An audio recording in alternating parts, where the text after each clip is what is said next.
As I showed you in the previous lecture, we just made a basic query show DBs in the Mongo client, but we will not work like this with the command line.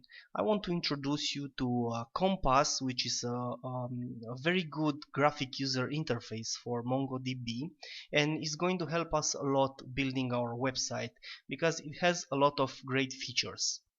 In order to install it, I repeat, it is free of charge. You need to go again on the official server website, where we downloaded the server, and go here on Compass tab. From the versions, I recommend you to install the first one that is stable. So at this moment is 1.12.5. I have installed 1.12.4, but it's not a problem.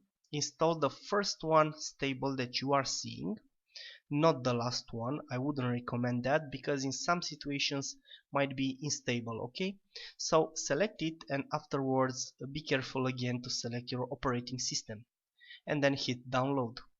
If you haven't already provided all the basic information when you downloaded the enterprise server, now you have to provide all these. I repeat, it's free of charge, then hit submit.